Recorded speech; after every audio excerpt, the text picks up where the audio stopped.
Breaking out of corporate monopoly.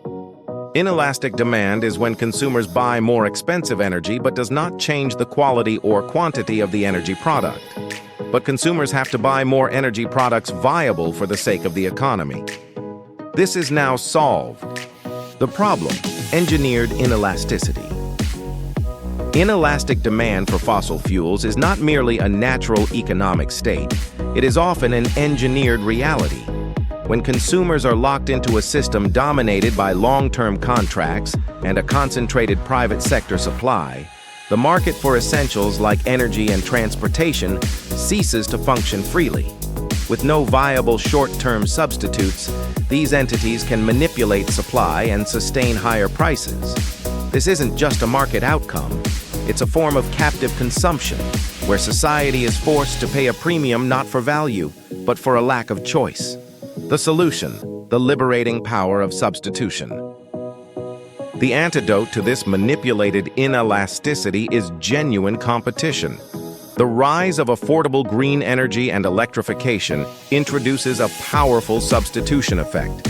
As the incumbent monopoly resource becomes more expensive, consumers and industries are no longer trapped. They now have a viable, cheaper alternative to which they can switch. This choice does more than just save money, it dismantles the monopoly's pricing power.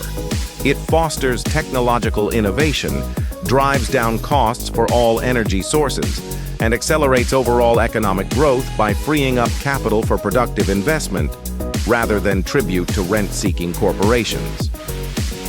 Combined, cohesive paragraph. The economic reality of inelastic demand for fossil fuels is often a trap engineered by locked-in global contracts and concentrated private sector control. This creates a captive consumer base with no short-term alternatives, allowing suppliers to sustain artificially high prices. However, the substitution effect driven by green energy shatters this dynamic. By providing a cheaper, viable alternative, it returns power to the consumer. This choice fosters intense competition, spurring innovation and driving down costs across the entire energy sector, which in turn accelerates broad-based economic growth. The transition to renewables, therefore, is not just an environmental imperative, but a fundamental pro-market correction.